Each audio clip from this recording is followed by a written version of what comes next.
أعوذ بالله من الشيطان الرجيم. بسم الله الرحمن الرحيم. إلا تنصروه فقد نصره الله. إلا تنصروه فقد نصره الله إذ أخرجه الذين كفروا ثاني اثنين إذ هما في الغار إذ يقول لصاحبه لا تحزن إن الله معنا فأنزل الله سكينته عليه وأيده بجنود لم تروها وجعل كلمة الذين كفروا السفلى وكلمة الله هي العليا والله عزيز حكيم. بناوی خۆی بەخشندەی میهرەبان، سەلام و ڕەحمەتی خواتان لێبێ، هەم کاتە و هەموو کاتێکتان باش. لە ساڵیادی کۆچی مەزنی پێغەمبەر عەلەیهی سەڵات وەسەلام لەگەڵ هاوڵە بەڕێزەکەی سەحابێ خۆشەویستەکەی لەگەڵ هاوڵە ڕاستگۆکەی حەزرەتی ئەبوبەکری سدیق ڕەزا و ڕەحمەتی خوای لێبێ، پیرۆزباییەکی گەرم ئاراستەی ئێوەی خۆشەویست و تێکڕای مسلمانانی جیهان و هەرێمی کوردستان بە تایبەت ئەەکەم. داواکارم لە خوای پەروەردگار ساڵی نوێی کۆچی و ڕۆژانی داهاتوو، ساڵەکانی داهاتوومان پڕ بێت لە خێر و خۆشی بۆ تەواوی مسلمانان. ئازیزان و خۆشەویستان، تەوەری ئەڵقەی ئەم جارێ بەرنامەی دوانگەی خەڵک ڕاستە تەوەرێکی تا ئەندازەیەک ئاینیە، بەڵام فەحوا و ناوەڕۆک و محتەوای زۆر گرنگی تایە، وانەی زۆر جیاواز و تێر و تەسەلی تایە بۆ تاک بە تاکی کۆمەڵگەی کوردی و مسلمانانی هەموو ئەم هەرێمی کوردستانە لەوە بگەن کە تا زوڵم و زۆرداری زۆر بێت، خوای گەورە دوجار دەرگایەکی خێر ئەکاتەوە و دوجار دەسەڵاتی ڕەهای پەروەردگار کە دەسەڵاتی دەستور و قورئانە ئینشاءڵڵا بەرقەرار ئەبێ لە نێو کۆمەڵگەیە بە بێگومان. بۆیە تەوەری ئەڵقەی ئەم جارە باز دەواکەین چۆن ساڵیادی کۆچ لە مەککەوە بۆ مەدینە بکەینە سەرەتای گۆڕانکاری، ئەو گۆڕانکاریانەی کە پێویستن ڕووبدا لە ژیانی هەر تاکێک لە ئێمە، یاخود حکوومەتێک، دەسەڵاتدارێک، بەرپرسێک، عائیلەیەک، هەر کەسێک لە ئێمە پەیوەستە بە دەوروپشتەکەی خۆیەوە چۆن بتوانێت ئەم ساڵیادی کۆچە بکاتە وانەیەک بۆ ژیانی خۆی، بیکاتە دەستپێچێک بۆ تازە و نوێبوونەوەی ڕاو، تازە و نوێبوونەوەی ئارائی جیاواز، تازە و نوێبوونەوەی مەبەستەکانی لە ژیان. بۆیە ئێمە زۆر پێویستە هەڵوێستە لەسەر ئەم خاڵە بکەین، وەکو ئەوەی کە هەمومان ئەزانین پێغەمبەر صلی الله علیه وسلم لەگەڵ هاوڵە بەڕێزەکان زۆر ئەشکەنجە و ئازاری چەش لە مەککە تا ئەوەی کە کۆچی کرد بەرەو مەدینە، دواتر دەوڵەتی ئیسلامی دەوڵەتێک پڕاوپڕ لە عەدالەت و لە خۆشەویستی و لە موحبەت لە یەکتر قبولکردن لە مەدینە هاتە ئاراوە تا ئەمڕۆ بەرهەمەکەی خۆین، ئەویش دەوڵەتی ئیسلامی محەممەدی عەلەیهی سەڵات وەسەلام کە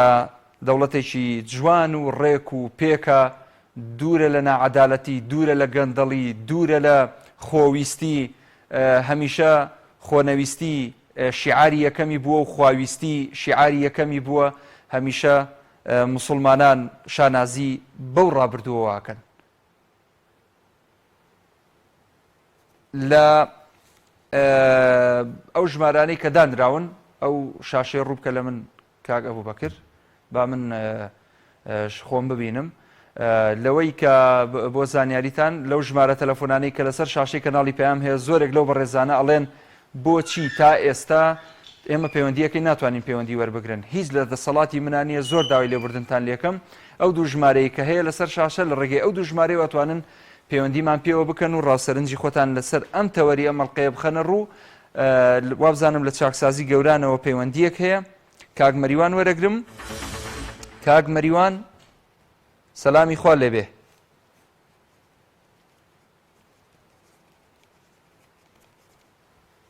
لەسەر هێڵماوە.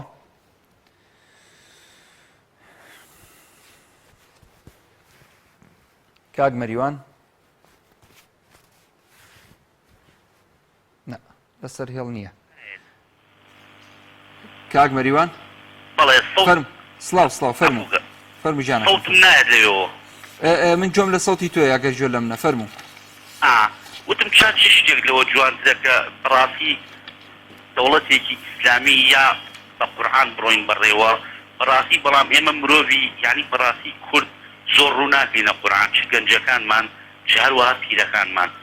جا ئێستا بەڕاستی ئێمەش وەکی زیندانیانی چاکسازی گەوران بەڕاستی ئێمەش جیرۆدەی عەدالەت ئەمانەوێ عەدالەتێک لە کوردستانە هەبێت تا بۆ عام بێت نەک بۆ چیلی هەژار هەبێت بەڵام بۆ کەسانێکی بەرپرس نەبن ئێمەش جیرۆدەی یاسایەکی فەشەلین لەم کوردستانە بەڕاستی ئەلان بۆ نمونەیەکتان بۆ بێنمەوە ئێمەی زیندانیان بێن سەردانمانکەن هەمووی کوڕی فەقیر و هەژارە هەمووی کەسانێکی بێکەس و لێ قەومام و داماون هەڵەیەکیان کردووە بەڕاستی ئەیان بن ڕوبەڕووی یاسایان ئەکەنەوە و ئەیان هێنن لێرە حکمێک ئەدەن بە ملیانە و لێرە خەریکە سزاکانیان بەسەربن بەڵام ئێمە هەمانە گەورەترین قاتڵە گەورەترین پیاوکوژە لەناو کۆمەلگایە ئەسوورێتەوە ئەو بەڕێزە حاکمە ناتوانێت حتا ئامر قەرزێکیشی بۆ دەرکا بۆ نمونە وەدات خوا عەفوی کات دایک و باوکی چەند ساڵات پیاناڵێن چێ کوڕەکەتیان کوشتووە یا هەزاران ڕۆژنامە نووس کوژراوە تا ئێستا ئەوەتە قاتڵەکانیشیان دیار نییە یا شەقەڵەت لە مامۆسای ئایانی ئاخر لە چ شوێنێکی دنیا شەقەڵ دراوە لە مامۆسای ئایانی یا ئەهانەت بە مامۆسای ئایانی کراوە یا لە چ شوێنێکی دنیا شەقەڵ دراوە لە مامۆستا کە مناڵ پەروەردە ئەکات و کۆمەڵگەیەکی جوان و پاک بەرهەمێنێ بەڵام بەڕاستی هیوادارم ئێوەش بێنە بەرەی خەڵکۆ بەڕاستی ئێستا شەقام دەنگێکی ناڕزایی دەربڕیوە و داواش لە ئێوە ئەەکەم ئێوەش بەرەی خەڵک بگرن تەلەڤیزۆن ئیستفادەی نەماوە با پێتان بڵێم لە تەلەڤیزۆن کاکە حکومەت باکی نییە حتا بەیانی بە تەلەڤیزۆن بە کاناڵ بە میدیا ناڕزایی دەربڕن هیچ ئیستفادەیەکی نییە بێنە بەرەی خەڵکۆ هەر خەڵک ئەیباتۆ ئێمە ئەگەر بڕۆی سێری دیکتاتۆرەکان بکەین دوای یەک لە دوای یەک چیان کرد هیچیان نەکرد دیکتاتۆر ئاخری دیکتاتۆر نیشانەکانی وەکی قەزافی سەدامە جا ئێوە بێنە بەرەی خەڵک با سەرکەوتوو بن داواتان لێ ئەەکەم حیزبە ئۆپۆزیسیۆنەکان کۆمەڵ یەکگرت و بەڕاستی بێنە بەرەی خەڵک چۆن ئێستا نەوەی نوێ هاتووە بەرەی خەڵک هیوادارم ئێوەش بێنە بەرەی خەڵک گۆڕانەوە هیچ گۆڕان ئەوە کوژاوە لە ناو خەڵکا لەبەرەوەی گۆڕان ئێستا پاڵی داوە دەسەڵاتەوە جا من دەستخۆشی لێەکەم بۆ بانامە زۆری سپاس بۆ تۆش کاک مەریوان دەست خۆش بێ مام جەوهەر وەرەگرم لە کۆیە ئێوارە باش مام جەوهەر خوا دینەکەی نادەخوارێ ئاخر دینی ئیسلامی بوو هەموو دنیای اعترافی پێکرد و هەتا عولەمایەکی جوولەکە دەرێ مێژووی دنیا و قیامەتم بۆ بێنە قورئانی پێشکەش دەکات کابی ئێمە من لە دین نازانم خوا شتەکانی دروست کردێ زۆر بە جوانی ئەگەر جێبەجێ دەکرد با بگەڕێنەوە سەر ئەسلی مەوزوعەکەی خۆمان بۆ ئێمە لە مسلمانەتی لاماندایە بۆ لە دادپەروەری لاماندایە ئەو سەرۆت و سامانەی کە لەو کوردستانەیدا هەیە دەستێ ژمارەی ژیانی سفین دەکات نەکرد کوردستانی خۆمان نەکرد چوار پاسەی هەموو سەرکردەکان لە پەرلەمان سێندی یاساییان بە قورئان خوارد بە تەلاق خوارد کە خیانەت نەکەن بەڵام خیانەتیان کرد ئەوە غەزەبی خوایە لەسەر ئەو میلەتی هەر هەموومان بەرپرسیاری لە منداڵی ساوا ئەوەی کە فام دەکا هەتا ئەوەی کە لە سەر ڕۆخی قەبرە دەمری بە تایبەتی ئەو هەمە سەرکردەی کە لە کوردستاندا هەیە کەس خۆی بە کەسدادا هەمووی لەگەر یەکتر درۆ دەکەن هەمووشیان دژی میلەتن هەمووشیان لەناو خۆیان ناڕێکن هەمووی سەبارەت بۆ پارەیە ئەو سەرۆت و سامانەی لە هەموو سەرکردەکانی کورد بدزەوە نەیاندەیە ڕۆژانە وەکو فەقیرێکی نان و ئاوەکیان بدەیە بە نانهێشتی ئەودا لە خۆیان دەگەت کە ئەوە ئیسلامە و مسلمانە و خوا خەڵقی کردیا ئەدی بۆ ئەو ڕۆژەی کە زانەسەری دەگری جێی پێدێنیا لۆ لە بۆ ددانێکی لێشی دەستەخارێ لۆ ئەو ڕۆژەی لە بیر و کوردیان ئەنفاڵکی ڕحمی نەبوو ئەو سەددامە لۆ ئەو ڕۆژەیان لە بیر ساڵی حەفتا چار کە سەد هەدا پێشمەرگە تاواوە لۆ ئەو ڕۆژەی لە بیر عەبدولسەلام عارەبیشتی کورد خلاصکە لەناو تیارێشتا لۆ ئەو ڕۆژەی لە بیر نازم دەزار خەسینی هایدا نەبوو ئێستا ئەوە سەرکردەکانی یەکێتی پارتی هەر هەمووی جێبەجێ دەکەن ئەو بەرنامەی کە بەعەز دایرەشتیا ئێستا یەکێتی پارتی جێبەجێ دەکات نایەک بە ناوی ئازادی نایەک بە ناوی تۆندڕەوی هەردووشیشیان سوالکەری دەستی تورک و عەدەمن میلەتیشیان کردووە بە سوالکەری دەستی ئەو دوو بلە ماڵت دەلادەی کەوا بەردەوام تەعەدا لەو میلەتەی دەکەن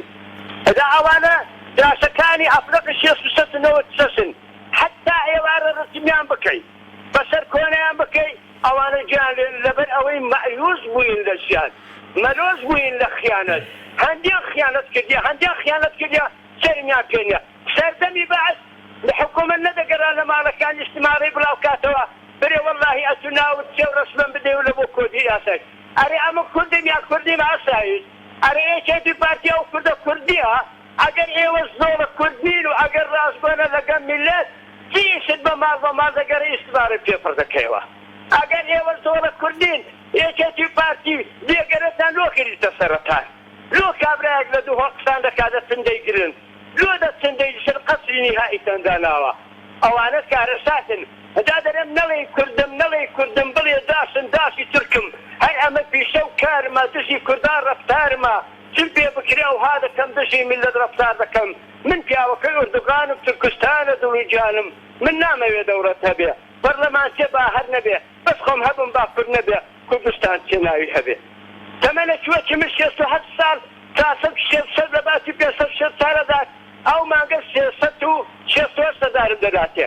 لەگەر گۆرانیش دنیاکە عمەری سەید عەلی لۆ بەجاب نایە دەرێ بەتەماشی لەسەر ڕۆخت سەبری وەزیرەکان ئەندا پەرلەمانەکان لۆ نایە دەرێ لە بەغدا و لۆ نایە ئەگەر شەربدان بەخۆ بێ ئێستا ئیشتیغالی دەکەن دێ لە دەرێ بەڵام ئێوە سوالکێری بەردەستی بنەماڵی تاڵەبانی بازانی لۆیە تەشەخۆر بوون بە خیانەت لە دوای کاک موسیبالی ئەوە مەسیری گۆرانەکەشتا ئەوەش مەسیری میلەتە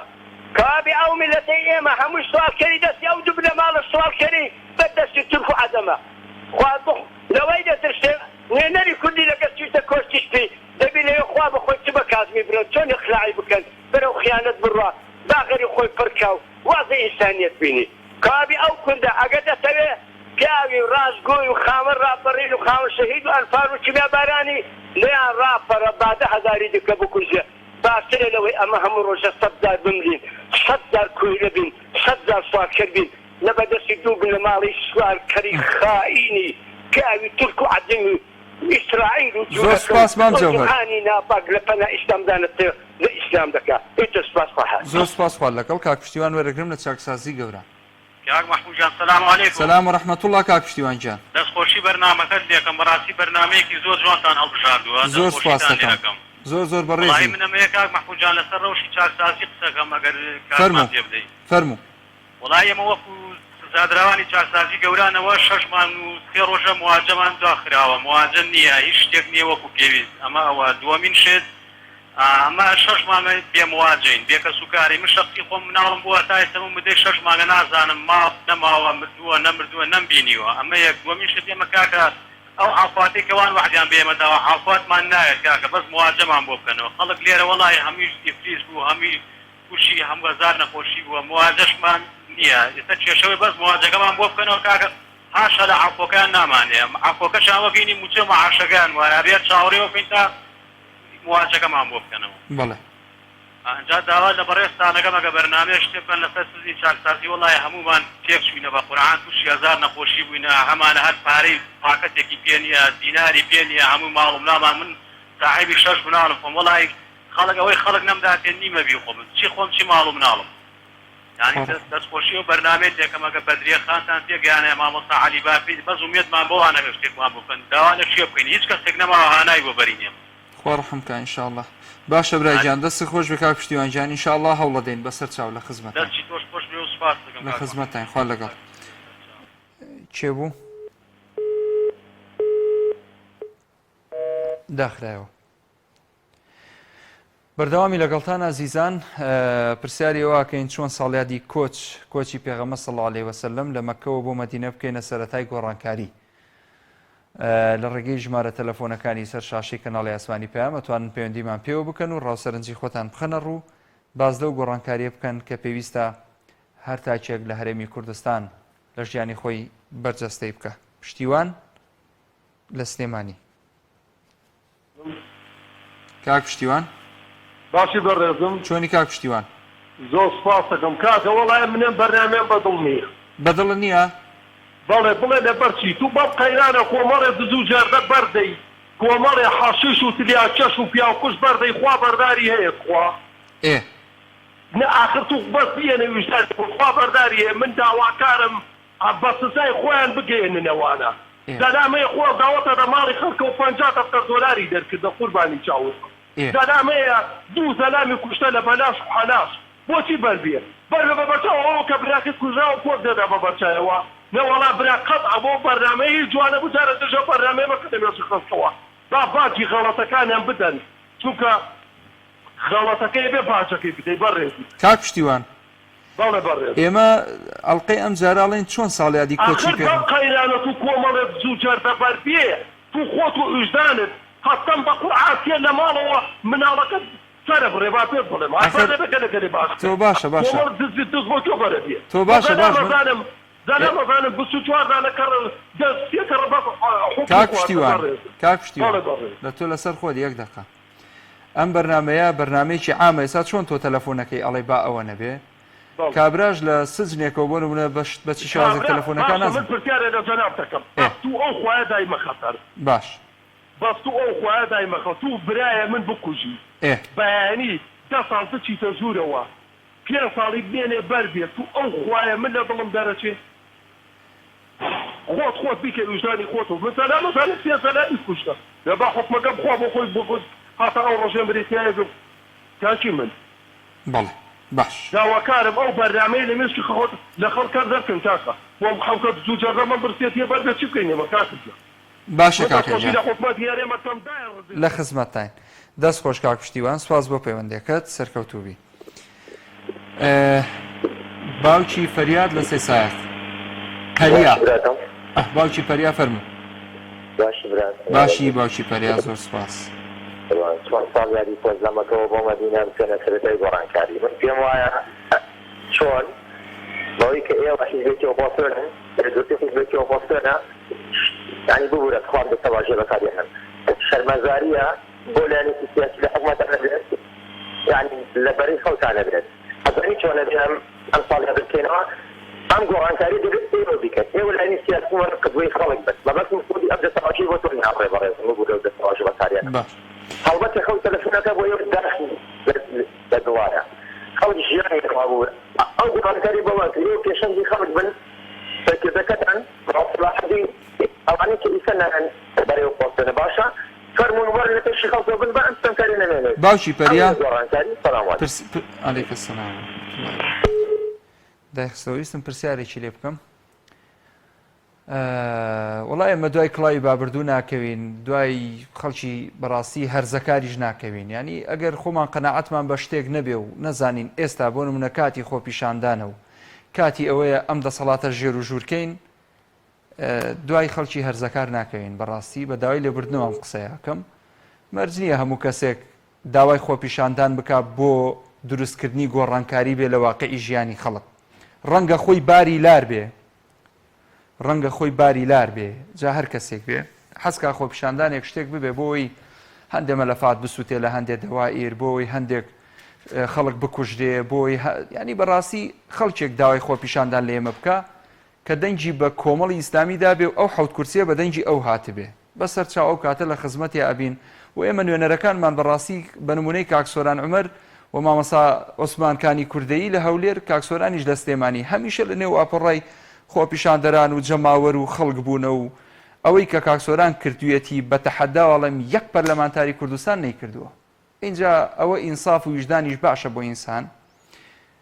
لە هەولێرا خۆپیشاندانمان کردووە خەڵک نەیوێراوە ینی هەر دەم کاتەوە هەر بڵێ نەک خۆپیشاندان ئێمە مامەسای ئاینیمان تێڵدانی خواردووە لەگەڵ ڕێزم بۆجی بۆ عەمامەکەی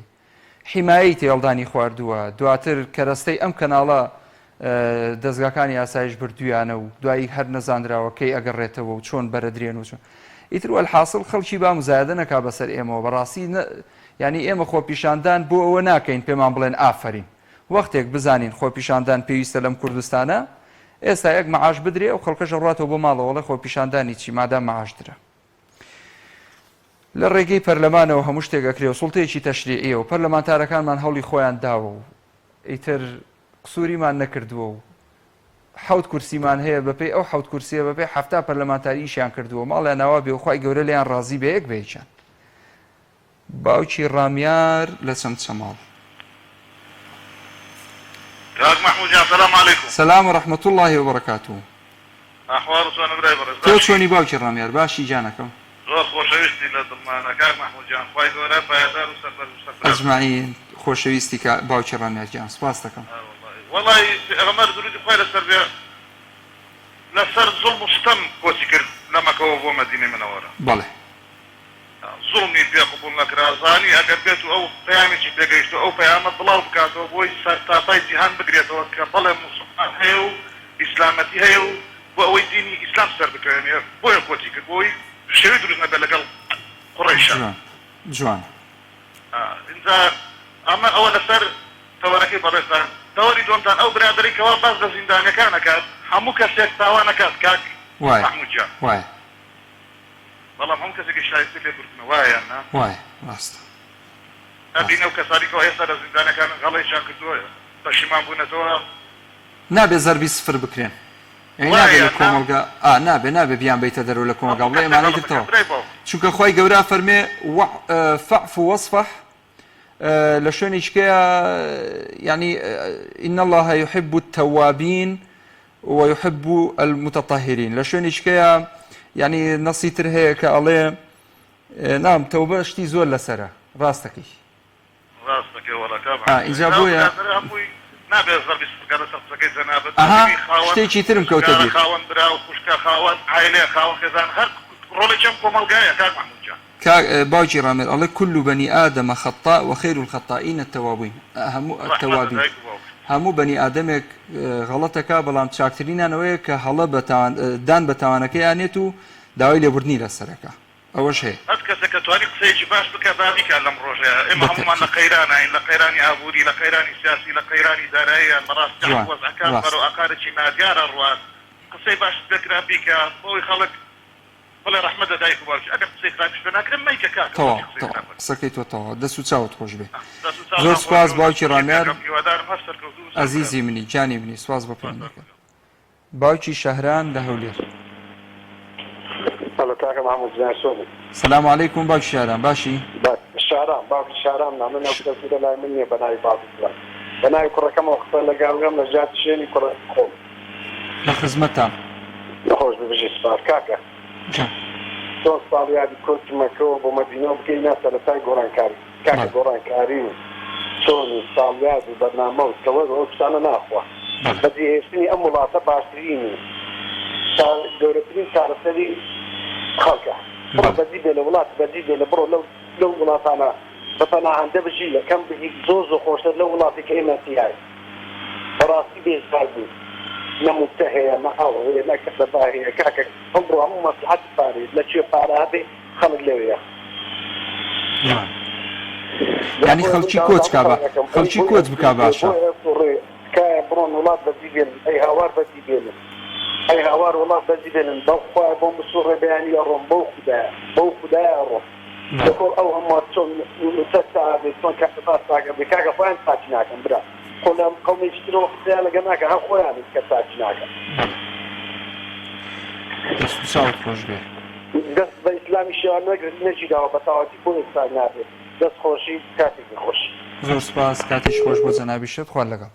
هانو علی وەرەگرم لە کۆیە ئەم کاتت باش هەموو کاتت باش زۆر سپاس دەکەم وەڵی پرسیارێکم هەبوو هیوادارم وەڵامەکەی وەربگرمەوە فەرموو باشە پرۆژەکەی میدیای ئەلکترۆنی بەڵێ قسمی میدیای ئەلکترۆنی پەرلەمانتارەکانی کۆمەڵ دەنگیان پێدا بوو باشە بۆچی یانی کەسێک لە سۆڕە کۆمەڵایەتەکانەوە باسی گەندەڵی بکایانی دەبێت بە 5 ساڵ تا 15 ساڵ زیندانی بکرێت لە مەلایەتایەکی باش تا لە خزمەتی خەڵکدایە نا و یەکشتی دیکەس و دەمەوەش بڵم باشە بۆچی هەرزەکاری بەشەکە لەو کۆمەڵگایە و هەرزەکاری چەند ساڵێکی دیکە دەستنی دەستێتە دەمەنێکی دیکەوانێ و داهێنان دەکا وڵات دەبەوێت بۆچی خۆپیساندان پێویستە هەموو لایەنەکان لەگەڵی بێت بەستە تاکەی گەندەڵی بەستە بێزار هانوخان من باسی هەرزەکاری سیاسیم کرد نەک کۆمەڵگە ئێمە هەرزەکاری سیاسیمان هەیە ئەمجا من پرسیارێک لە تۆکەم دەزانم مەبەست بکێ بەڵام هەرزەکاری سیاسی نییە ئەسڵم بەڕاستی ئەوانەی کە ئێستا دەڵێن ئێمە خۆ پیشاندان دەکەین بەڕاستی ئەوان سلمانجیان زۆر باشە پرسیارێک لە بەڕێز دەکەم بە حکمیەوەی جەنابەت شارەزای دیارە سوشیال میدیا متابعەت هەیە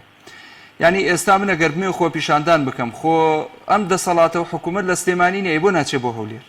بۆ نمونە یعنی بۆ خۆ پیشاندان لە هەولێر ناکا مەسەلەن وەڵامم خۆی ئەو کەسە ئەو هەرزە ئەو کەسە هەر کەسێک ئیدعای خۆ پیشاندانەکە خۆی پێ کاوەی ئاسنگەرە خۆی پێ خۆی بە فریادڕستی ئەو خەڵکە ئەزانێت گریمان باشە بۆ ناچێت لە هەولێر خۆ پیشاندان بکە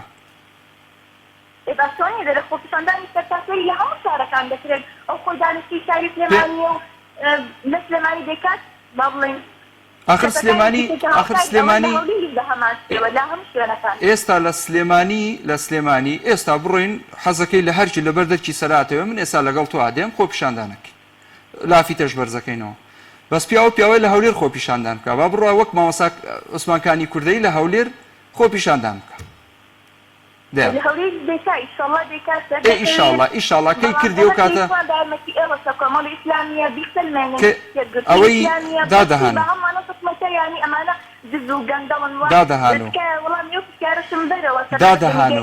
جۆ لێمە باش تێبینێکی کەت بدەمێ سەبارەت بۆ پەرلەمانتارانەی کە گوایە ئیمزایان کردووە بۆ یاسای ئەلکترۆنیەکە ئەوەش تەزویر دەرچوو با بزانی شتی وان نییە و تەزویرە ڕووپاخان و کاکسۆران عومەریش بە فەرمی بڵیان کردەوە کەوتیانەوە ئیمزانە ئێمە تەزویر کراوە ئیمزای ئێمە نییە باشە خوشتی من لە خزمەت سەرچاو خوال لەگەڵ بێ ئینشاڵڵا بەسە گەندەڵی ئێمە ژواڵین ئێمە لەوەتی هەینێ ماڵین بەسە گەندەڵی ینی تا ئێمە مەوت بەسە گەندەڵی پەرلەمانتاری ئێمە حەسانەی لێوەرگیراوەتەوە نێردراوەتەوە بۆ ماڵەوە مەعاشی بڕێنراوە ئەزێت درراوە ئاشکەنجە دراوە کوراوەی لەگەڵ کۆمەڵی ئیسلامی کراوە وڵی بەڕووێکی لەگەڵەوە خەڵکە نەکراوە پشکەکانی چاڤیلان گەورەترین شایەتیە کاک ئەحمەد لە هەولێر سلام ورحمة الله وبركاته چۆنی کاک محمود چۆنی کاک ئەحمەد جان سپاس دەکەم کاک محمود لە خزمەتان فەرموو کاک محمود لە ساڵیادی کورتی من پێم باشە ئێمە ملەتی خۆما لە غیرەتی دینی ئاگادارکەینەوە ملەتی ئێمە زەعیفە لە غیرەتی دینی بەڵێ ئەگەر ئێمە فێرە غیرەتی دینی ببین من پێم وایە ئێمە باشە پەیوەندیت درست بکەین لەبەری مامۆستایانی زانکۆ و مامۆستایانی مسکەوت ئێمە ڕۆژی جمعە وەک کوردستان هەیەکی جمعە بگوڵی ناو زانکۆ لە ناو زانکۆ نوێژ دروست بکەین کاکە گیان بەڵێ کە ملەتی ئێمە بگەن باش تێ بکەین فێرە ئیسلامەتی ببین ئێمە لە ئیسلامەتی دوور کەوتینە ئیسلام بۆ ئێمە بوویتە سەعاد یەکەتی برای بەرێزم ئێمە هەر فێران و دێمۆقراتیە ئێمە درۆ دەنەسە من پێم وایە ئەوڕۆ ديمقراطي دون نجيبات بو همو دنيا ما يكون فقط اسلام غير اسلام مسيحيه جولاكان همو قاعد بنبات لم ديمقراطيا همو بصرون جلسه حتى مسيحيان جولاكان انت الباس همو بغير قانون الدين اذا بدان رئيس الشركات محمود دەست خۆش زۆر تەواو قسەکانت کاک ئەحمەد ئێمە بێ نەهزەیەک لە خۆماندا دروستکەین ئەبێ ببونا يعني اگر ايما پەیوەندیت دروست کەین يعني ڕۆژی جمعە وەکە بۆنە منەوە سارانە ڕۆژی جمعە ئەبێ لە ناو زانکۆی داران نوێژ بکرێت و هەموو بارپرسانە ببێنن نوێژ نابێ کەس خۆ بدەتە پاش دەست خۆش زۆر سپاس کاک ئەحمەد لە شاری هەولێرەوە سپاس بۆ پەیوەندەکەت سەرکەوتوبی کاک عەلی وەرەگرم لە چەمچەماڵ کاک عەلی جانەکەم فەرموو السلام عليكم. وعليك السلام ورحمة الله وبركاته. باشي بقربان شوني كاك علي جان باشي؟ بخواي جورا بالجاي. يا خوبا. خوشي برنامج اللي كان. سواس ذاك. شغلي جوز تسلسلكم. لراستا كوني زور جوانا بلام كل الفريق وقت كريت. فنسبتي وين كيستون صاليادي كوز زما كوبو مدينة كين سرتاي ورا كارية. بلى. دا لەبەرەوەی گۆڕانکاریەکە زۆر ئاسانە داواکەین لە یەکگرتووی ئیسلامی و کۆمەڵی ئیسلامی ئەوەی گۆڕان تەواو گۆڕان مستعی کوردستان ڕسپۆنس بۆ خوا نەما هەر ناویما ناوەکەشی نامێنە ماوەی ترگوێ لێ مەدەن دا زۆر ئاسانە داواکەین لە بەرز مامۆستا عەلی باسیر و بەڕێز سەلاحەدین بەهادین بوونە قدوەیەندا پەرلەمانەکانیان لەگەڵ حیزبەکانیان لەگەڵ هەوادارەکانیانە بێنە ناو بەڕێ خەڵکو ئەو کۆتەخەیە زۆر ئاسانە بۆ ئیساڵ و خۆمان جوانە وایە بەڵێ ئیتر بە هەر ڕێگەیەکان دوێ بوونە کە ئەوان ئەگەرەوان لەبەر خوا تەمەشتەوان هەموو شتێکیان بە ئایەت و بەسنەتە زۆر ئاسانە دێنە دەرۆ ناحکومەت کۆچبوون بۆ ناو بەڕێ خەڵک ئەوە هەموو شتەکانە دەست خۆش دووبارە کاتیگەن کاک عەلیجان سوپاس بۆ پەیوەندێکەت سەرکەوتووبی زۆر زۆر سوپاس لەگەڵ ئێوە کاتیگیان لەگەڵ کاک سەلاح لە مەخموور السلام عليكم. سلام ورحمة الله وبركاته. باشا براكم. شلوني كاك صلاح جان؟ سپاس دەکەم برا گەورەی. باشە براکەم ئەتوو ئێستا لەسەر گەندەڵی عەزم لێ لەسەر گەندەڵی هەچەند لە تەوەرەکەشدا نییە؟ نەوەڵا تەوەرەکەم لەسەر کۆچە حەزیشەکەم لە تەوەرەکە لا نەدەی. وەڵڵاهی ئەمن حەز دەکەم لەسەر گەندەڵی قسەی بکەم نەک لەسەر کۆچ. ئاخر کۆچەکەمان باسی ئەوەیە کە چۆن گۆڕانکاری بکەین یعنی چۆن وانە وەرگین لە کۆچەکەی پێغەمبەر صلی الله علیه وسلم. صلی الله علیه وسلم براکەم گەورەترین کێشەم ئێستا گەندەڵیە. بەڵێ. ئێستا بۆ نمونە ئەتوو باسی پشکەکانی چاویلان کرد. باشە بۆ باسی ئەو هەموو گەندەڵی ناکەی. چۆن باسی ناکەم چۆن؟ باسی یەک خاڵم بۆ بکە بۆی قسەی لەسەرکەم یاڵە. باسی خاڵی؟ ئەمە بەسمی چ خاڵێکم بۆ باس دەکەی قسەی لەسەرەکەم. لە چێنە ڕادەست پێ بکەین ئێستا بە لە چێنە ڕادەست پێ بکەین هاوار لە چێ بکەین خوای گەورە خوای گەورە بەڵام ئامەنت بالله خوای گەورە بەڵام ئێستا مەحاشە نییە ئەتوو لە باتی دەرەی خۆپیشاندان لە هەولێر بکرێت ئەگەر ئێستا بە هەموو لەگەردان نەبین خۆپیشان نەخۆ لە هەولێر دەکرێت بەڵێ ئەگەر ئێستا بە هەموو لەگەرد نەبین ئەتوو دەرەی کاک شاسوان کاک شاسوار هاوار دەکە خۆپیشاندانی سەرتاسەری من ناوی کەسم نێناوە ناوی ئەو بەڕێزەم نەهێناوە ناوی نەهێنا بە بەلات پیشکەکانی چاویلان ئێمە باسی خۆپیشاندانی خەڵکی ڕەشوڕوتەکەم داما و خەڵک هەیە 10 دەفتەر دۆلاری داوە کارتی تەلەڤیزیۆنێدا تێ بۆ ئەو کۆمپانیای تر هەر کەسێکە ئێوەش گەندەڵی نییە ئێوە گەندەڵی نییە خۆپیشاندان ئەگەر سەرتاسەری دەگەر نەبین و هەر تاقی کەسێک داوا ئێستا تۆ کاک سەلاح ئێستا تۆ لە مەخموری بەڵێ تو دەچیتە هەولێر لە بەردەم قەڵا خۆپیشاندان بکەی لەو خوای بەزیادی ئێستا سەر بە موسرم لە خوای گەورە بەزیادی مەسەلەن باشە دەچیتە هەولێر ئەگەر تۆ باسی گەندەڵێکە چیتە هەولێر خۆپیشاندان بکەی ئەگەر بکرێ نا ئێستا بۆ خۆت ئەگەر بکرێ سەرتاسەری بی دەچی بۆ خۆم ئامادەم ئینشاءالله ئینشاءالله باش ئەو کاتە کە سەرتاسەری بوو ئەو کاتە قۆڵی لێ هەڵماڵە و نایخوای لێبێن باشە جانەکەم برای جوانەکەم با لە کات شت نەگرم لە خزمەتتام سەر هەردوو چاوە برای بەڕێزی کاک بەختیار وەرەگرم لە شاری سلێمانی مامۆستا مەحموود مەرحەبا لێبێ مەرحەبا قوربان مامۆستا گیان ئەو ساڵێدا پیرۆز دەکەم داواکارم لە خوای گەورە دیکە بە قاتی محەممەد مستەفا ئەم خەڵکە هەموو ڕووکاتە قاتی خواتیی هەموو قاتەکان من گەنج بوو مارسی بوو ڕۆسوم و 20 ساڵ پێشمەگاتیم کردو ئەم سرم کردو سەر ئەخیری تەرانەوە بەلای قاتی خوای گەورەیە و بە کەسی ناپرسینەوە دووەم یەک بە خەڵک ئەڵێم بە جەماوەر ئەڵێم بە ئێمە ئاسیێن بیر نەکەینەوە کە خەڵک قساکات مامۆستا مەحموود پێشکەشکارێکە پیاوێکی مسڵمانە پیاوێکی وەتەنیە دانیشتووە خەڵک شتی پێ نەپرسێتەوە کەی مامۆستا مەحموود باخی هەبوو کەی مامۆستا مەحموود جەلای هەبوو کەی مامۆستا عەلی باتیر هەی بوو کەی والله وبالله وتالله من کۆمەڵ نیم بەڵام کۆمەڵە خەمە سەر چاوم یەکە یەکەیان و داواکارم لە خوای گەورە ئەم ساتان زیاتر خاڵی دووەم هیوادارم خەڵک بزانێ جارێ من ئەوە گۆڕان دەردینەکەوتی بێتەوە گۆڕان هەمان ئازانی چۆن باش دوو هەم ئەوانەی کە لە ناو جەماعەتی نایان چیە ئەم ساسوارن نەوەی نوێ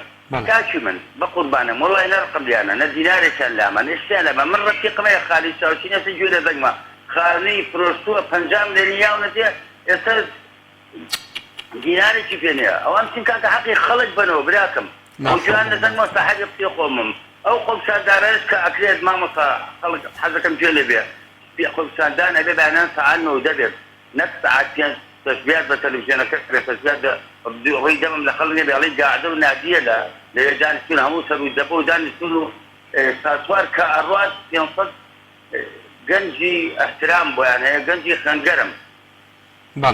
دوایە نەکەوێت اینجا ئەگەر خەڵک بە تەمای ساسوار و نەوەی نەهەیە وەڵڵا و باللای دەسڕۆت وڵای خەڵک ئەگەر بە تەمای گۆڕانە وڵڵا دەستی لێ بکەن ئەبێ ئێمە یەکەم جار من تریز ناکەن نمونە بێنمەوە هەموومان ڕوون تێ دەخوا بڵێ خوایە ئەم بەڵایە لەسەر میلەتە لابێ خوای دیکێ بە خاچی 34,000 پێغەمبەر تەنازم 3,000 پێغەمبەر دەخوای ڕەحم بەم خەڵکەکە هیچینا اینجا یەک خەڵ هەیە با خەڵک بزانێت مامۆستا عەلەی باپیر ناڵۆستە نییە یاخوا عەرەبە بەڵێ زەعەل نەبن یاخوا کۆمەڵ ئێمە کۆمەڵمان دیکاکە لەوەختی دنیاکەچیا دیمان کۆنسەڕیانە کرد گردێکیان 2,000 کەس هجوومە کرد بۆ گردێکیان دەبێت وەگەی کۆمەڵی تابوو ناگیرە کاکە واز لە کۆمەڵ بێن کاکە کۆمەڵ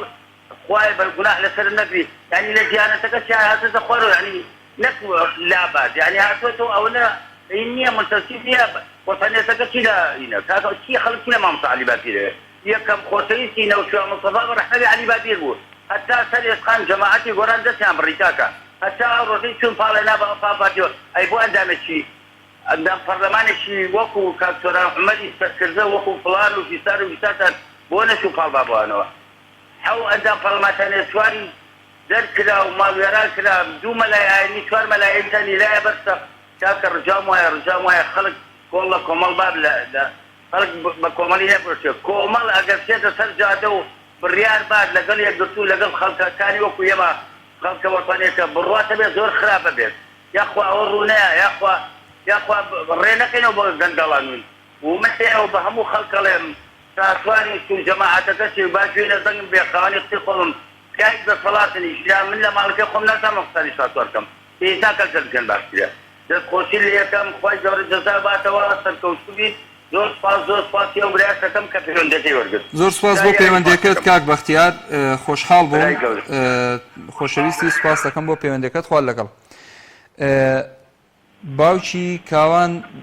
تاوان لە سلێمانی سلام علیکم سلام و رحمة الله و بەرەکاتوه باشی براجان سپاس دەکەم باش تاوان زۆر بەڕێزی سەلامەتی براجان حەزەکەم چەند شتێک باسی کەم لە خزمەتتان تەوەرەکەتەوە فەرموو ئەو گۆڕانکاریە گەورەی کە لەو سەردەما کرا پێغەمبەر صلی الله علیه وسلم لەگەڵ سەحابە بەڕێزەکان ئەوان چونکە بۆ دین ئەژیان لە پێناوی دینە هەموو شتێکیان لە پێناوی دینەکە بزانت سەرکەوتنییان بەدەستێنا بەڵام بەداخەوە ئەم حیزبە ئیسلامیانی ئێستا چونکە باوشیان کردو بە دنیا پشتیان لە دینەکە کردووە بۆیە وازەلی بوون بۆیە ئەم هەموو نەهامەتی ئێوە هۆکارن ئێوە طبعا دوو حیزبەکەی تریش هۆکارن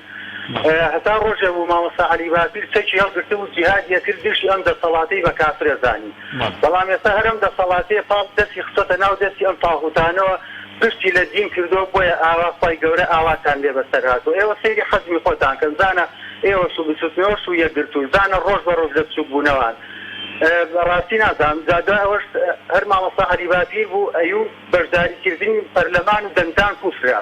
ئێستا بڕۆ سەیری کە ئەندامەکانیان لە پەرلەمان پاڵیان ناوەتەوە دیفاع و پشتگیری لەو دەستوورەکەن کە پەرلەمانیشی کوفر ئەینووسێتەوە هیوادارم ئەم حیزبە ئیسلامیانە بە خۆیان نابچنەوە بگەڕێنەوە بۆ سەر دینە ئەسڵەکە بڕواکە کە ئەم میلەت ئێستا ئەوە ئەم خاڵی لێ بەسەراتەوە هەمی هۆکاری ئەوەیە کە پشتمان لە دین کردووە پشتمان لە خوای گەورە کردووە بڕوا هەبێ گەر خەڵک بگەڕێتەوە دەست بگرێتەوە بە دینەکە و ڕوو کاتە خوا باوەڕت هەبێت لە ماوەی شکام دەسەڵاتە لە ناو ئەرچێ بەڵام خوای گەورەم دەسەڵاتی هێشتۆتەوە بۆ سەسانەوەمان چونکە پشتمان لە دینەکە کردو بە تایبەتی ئیسلامیش هۆکاری سەرەکی باوکی تاوان بەڵێ ئەتوانم پرسیارێک بکەم ئاسایی فەرموو چی پرسیارێک ئامادەم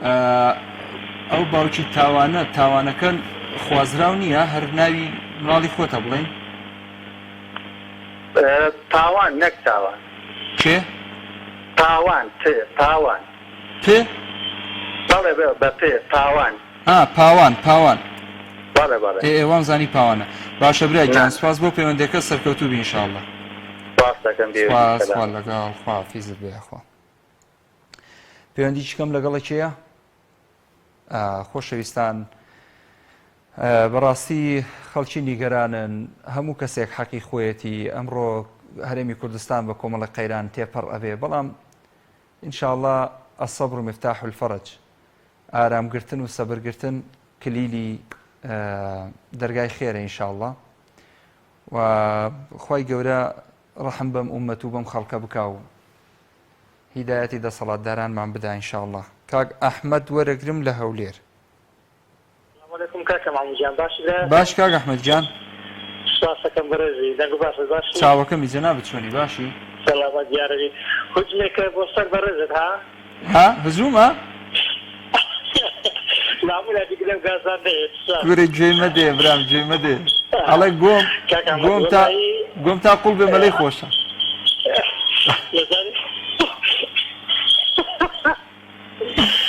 لە خزمەتە ئەوڕۆ پەیوەندێک هەموو لە تەوەرەکان لاداوە منی جێتێکم لەوانی کە لە تەوەرەکە لاداون فەرموو بەڕێز سپاسەکەم مەدۆڵای من هاتم لەلایانی ئەوەی خۆپشان دەکات و ئەوەی ناکات و ئەوەی هەرزەکارە و ئەوەی قەرزانی خەرکە حەق بەسەڵدانێ بەڵام یعنی من لە بەرنامەکان ڕابردووی ئیشارەت پێدا بڕۆکمۆ لە دیار بەرنامەکە دادنشن بینەر زۆرە و تەوەرەکانش بەڕاست تەوەرەشی جوانە بەخۆ نیە قسەت بۆ دروستە بێت بەخۆ نیە لە دیاردانشی یعنی قسەت بۆ دروستە بێت من هیچێک لەوانە بەڕاستی گلێشی هەتا سەر ئێسکام لە کۆمەڵ و لێ گرتووی یعنی گلێشی برانە نە گلێشی دژمنانە بەقەبارە کوشتەکەی نازم بۆچی یعنی بەنامەیە نازم بۆچی ناتە سەر شەقام نازم بۆچی خۆشانەی نمونەی مامە کاکسۆران و مامە عوسمان بەڕاستی ئەوە وەسف ناکرێت کاکسۆران بخێنە بڵێ باسوکەن مامە عوسمان داماشێ بەرام پێم ئەو فرێمە پێم ئەگەر هاتی کۆمەڵ دوو ڕۆژ بەلو خۆشەدا پێبرێکاتە من فرا ڕۆژ خۆشاندانێکی سەتا سەرەکەم دەوەڵی حکومەت ڕاستە خوم و تەکەسا دەکە بەڵام نازانم بۆچی کۆمەڵ حکومەت بەرزارە نازانم ناوێتن نازان من وا هەست دەکەم لێ بەرزاری لە حکومەتی بەناو ئەو پۆزیسیۆنە گلەیەکەم برانەیە گلەیەکەم دژمنانە نییە هیوادارم کۆمەڵیش ڕۆژ دەورە وەکو ئەو حیزبەکانی تر ئەنە ڕۆژ دیاری کاتم برێکا کە مەسترا ڕۆژی خۆشاندانە دەکەن زانە وەقاتی لێدە باویش خۆ تاقیکاتەوە باوی حەب کوشتەکەی خۆی تاقیکاتەوە ئەگە باشی مامە عوسمان و باس کات سەران دەکەین وەڵا ئێوان نموناجات ئینشاءڵڵا ئێوان باسییان ناوێت ئێ باشە تخۆم پرسیارێ لە تۆکەم کاک ئەحمەد ئێستا مامۆستا عوسمان و کاکسۆران دەبێت لە مەریخەوە هاتبن ئێ باشە ئەوان نوێنەری کۆمەڵ نین نوێنەری کۆمەڵ نین مەبەستم نوێنەری کۆمەڵ نین لە پەرلەمان ئەدی ئەوان خۆپشاندانیان نەکردو باشە ئەوان دیڵن خۆپشاندان و ئەو خۆپشاندانیە بەڕاستی بەدەگەت خۆپشاندان ئەوهانی کورە مامۆستا عوسمان لێدانی خوارد لێدان من ئەوەی دەزانم ئەمە زۆر بۆی بەداغم بەڕاستی سوم لێ بوو علی مامۆستا عوسمان شانەوەی نەوەی بەسەری ئەرە وەڵڵا مع الأسف بەڕاستی مامۆستاکی ئاینی مامۆستاکە داکۆچی کرد لە ناو پەرلەمان وەزیری دارایە بانگەشت کرد یەکەم کەس پەنجەی دەنا ساوینەکە بەجوانە قسەی کرد کورەوەڵا وەزیری سامانە سروشتەکانی بەگیرە نابوو کاکسۆران یعنی حل لە داخی ئەو بەزمەیان پێکرد بەڕاستی یعنی هەر ئەزانی کاکسۆران چی کرد کاکە ئینسان ئینسافی هەبێ باشە دەست و چاوت خۆش بە کاکە ژنی ئەو بەڕێزاوەی وەزیری سامان سروشتەکان چێ هەورامی ئەری چێ هەورامی چێ ئاشتی هەورامی ژنی ئاشتی هەورامی هات 1 ملیۆن دۆلاری داوەتێ مانگانە بەس بۆی بێدەنگ بێ هەڵای کەم کەس خۆیەگرێ بەرامبەر بەو شتانە بە قورئان پارە و پۆست و پلە و هەموو شتە دەدرێتێ بەس بێدەنگ بە هیچی تر نابەس بێدەنگ بێ نەیکرد ئەوە کاکسۆران بۆ خۆیان لە ماڵەوە دانیشتووە باوکی ئاکۆ لە سلێمانی ئازانین باوکی ئاکۆ ئەڵێ چی باوکی ئاکۆ فەرموو کاکە سڵای خواتان لێبێ سڵاوی خوا لە جەنابەت زۆر سوپاس باوکی ئاکۆ باوکی ئاکۆ هەرە وەڵڵا فەرموو مامۆستا گیان دەنگ و باستان سەرکەوتوو بن سپاس دەکەم چاوەکەم تەواوی کارمەندانی تەلەڤیزیۆنەکەتان زۆر بەڕێزی مامۆستاوەها منیش وەکەم برادرانی تر لە تۆرەکە لادەم باش ببوورە یا الله بەڕاستی من پێم وا بێ حرمەتم بۆ برابەرهێز و ئەو دادەی لە کۆیە و بێئینسافیان کە پێم وا بێ بەرامبەر بە کۆمەڵی ئیسلامی باش من بەیانی ئەگەر من لە هێزی ئەمنی دەوامەکەم ڕەنگە ئەگەر ئەمرم پێ بکرێ پێشمان نەوتراوە ڕێگری لە خۆپشاندانکەن بەس ئەگەر پێش بکرێ ئەو برادرەی خاوەنی تابیلان پێمان بوترێ من ئامادەم ڕێگری کەم و لەوەی کە خۆپشاندان نەکرێت بە قسەی ئەو کە خەڵک بە قسەی ئەو چونکە خەڵکی سلێمانی حرمەتم بۆ خەڵکی سلێمانی وەڵای بەداخەوە بە قسەی ئەو برادرە دێن کە خۆی خاوەنی 5-6 پەرلەمانتار بوو 4-5 لێ بۆتەوە بۆ پرسیاری لێ ناکەن بۆ ناڵێت ئەمە چۆنە 6 پەرلەمانتارە وەرە بزانم دەنگی پەرلەمانتارێکت بۆ کۆ نابێتەوە ئەمە چۆن هێنادەم ئەم کورسیانە چێدایەتی پێت بۆ خەڵک پرسیار ناکە واز لە پشکانی تاویلان دێنە بەڵام ئەی هاوار ئەم خەڵکی ڕۆشنبیری سلێمانی ئەی هاوار بۆ تێناکەن بۆ پرسیار ناکەن بۆ ناڵێن تۆ وەرە زەبانەکەت لە ملکە و بچۆ بۆ پایتەخت بچۆ بۆ دۆ قەیچێکە لەمانەش دارە لێ بانگەوازکە بۆ خۆپشاندان خۆ هەمووی هەرێمی کوردستانە خۆ من زدی ئەو هەولێر و دووەم نیم بەڵام هەمووی هەر خاکی کوردستان قەیچێکە بچۆ بۆیە باشە لێرە دەنگ هەڵە بڕێنچی ئەڵێ یەکێتی دەنگ ناکە بچێ لە سێرە ئیدارەی یەکێتی و ئەوە ئیداری هەولێرە بەڵام قەیچێکە خۆ بچۆ لەوێش لەوێش دەم بەرزکەنەوە لەوێش قسەیە بکەن باشە سەرۆکی فراکسیۆنەکەت بابچێ لێ بچێ بۆ ناو 4 کەس جێگری سەرۆکی فراکسیۆنەکەت لێ بابچێ با خەڵکە پرسیارانەی لێ بکە وەڵڵا هەر خۆشە خۆش قەیچێکە خۆ بەخوا هەر با بۆ ڕوو بۆ خەڵک ڕووکات و بڵێ زەمانێ لە بکە و بچۆت با دەنگەرەکەی خۆت دواتکەوێت لە هەولێرە باوکی ئاکۆ وایە خۆ قەیچێکە بەڵام کات مەحموود ببوورە کات مەحموود ئێمە 25 مانگ هەچی موچەخۆر هەبوو لە 2012 حکومەتەکەی بەرهەم ساڵح موچەمان وەرەگرت تێگەی بەس خەڵکی سلێمانی هەستا دوای کەوتمانەی گۆڕین بۆمان نەگۆدرا بە 25 پەرلەمانتاریشەوە باشە دەفەی زەواتە بوو سلفەی عەقارە بوو پەرتی بچووکە بوو چی هەبوو باشە بەرهەم ساڵح خۆپشەیەنێکی کرد عەفو دامەزراندنێکی کرد لێرە من کاتیری برادرم هەیە بتایان نەمەزرا لەبەرەوەی دەرەبەکەی کەم بوو خەڵکی گەلایانیش دامەزرا ئەو 25 مانگ موچەکەمان وەکو چاڵا با بڕوخێ باشە ئێستا بە کارشوان نەکرا ئێستا بەم برادەراکرێت کە خۆی جێگای گومانە کە پارەی خەڵکی لایە یعنی خەڵک بۆ ئەی هاوار دیفاعێک دوای باشە وەڵڵی خەڵک بۆ خۆی بیکە خۆپشاندان بکە لە هەولێر بیکە ئەگەر پارتی ڕێگری کرد معنای من هیچم نەزانیوە بەس بە قسەی ئەمەوە بانەتی بۆ سەرزادە بۆ خۆت بچۆ لە پاشێکە خۆپشاندان کە داوای مافی خۆت کاکە خۆمەتنی آخر نەبووە بەس بۆ بە قسەی ئەمەوە دێتە سەرزادەکە بۆ خۆت بڕۆ بۆ خەڵک بێت سوار شەپۆلی ناڕەزایەکە بێت لەم کاتەشا کە جێگای گومانە و پیاوە خۆی بۆچی چوو بۆ بەغا پێیان و تۆ سەنگی خۆتمان بۆ دیاری کەم زانین چیت چۆن هایی خۆ بێ خەڵک فکرێ بکاتەوە بەخوا من یعنی ئەمە بفکری خۆمە نازانم بەڵام یعنی حەق وایە خەڵک ئەو باشە کۆمەڵی ئیسلامی پەرلەمانتاری دەرکراوە چی دەرکراوە چێ لێدراوە چۆن هایی بۆ خەڵک وەڵا حەقوانێک لێ لە کۆمەڵگای کۆمەڵ 5-6 کورسیە هێرە و نێدەسەڵاتێ بتوێت تۆ بێتە هاوتای پارتیۆچەتی پێتان ناکرێت ئەو لە خەڵک دەنگی بێت ئەوەی ڕەخنەشتان لێگرێ ئەوەی ڕەخنەتان لێگرێ کە پێتانە لێ ئێوە جیهاتانە کرد و چیتانە کە چیتانە کرد من بڕاستە ڕەنگە من پیاوە مسلمانی بەس ڕەنگە ویش نێشتەکەریش بێ هێشتا ڕەخنەتان لێگرێت یعنی منە حەقەتە بەخوا کات مەحموود یان خۆتان دەراتان دەسەکانە خۆش بێ باچی ئاکۆ ڕەنگە زۆر ڕۆشنبیرترن و ئەوە زانن بەڵام یعنی حەقەت خۆشە حەقەت خۆشە کۆمەڵی ئیسلامیەوەی لە دەسەڵاتی بۆ کردوەتی یەکگرتوو کردوەتی بزوتنەوەی گۆڕان ئێستا وەک ئێمە بەشدارە لەو حکومەتەیە باشە یەشێتی و پارتی چۆن بزوتنەوەی گۆڕان جوایە وەرە وەزیری دارایی ڕوونکردنەوە بدەت بۆ هاوڵاتیانی سلێمانی کە ڕەخ ناکرێ هاولێریش نا باوکی ئاکۆ بۆ هەموو مەوەزەفە ژان تۆ برای گەورەی سوپاس دەکەم کاتم نەما پێم بڵێن تەواوی کە زۆر گەورە سەرکەوتان کات دەست چاوتان خۆش دەستی تۆش خۆش خوا ئاگادارت بێخوا لەگەڵ خۆشەویستان دوانگەی خەڵکتان پێشکەش کرا تا ئەڵلقەی چیتریەم بەرنامەیە بەخواتان ئەسپێرم لە دوعای خێر بێ بەشمان مەکەن خواتان لەگەڵ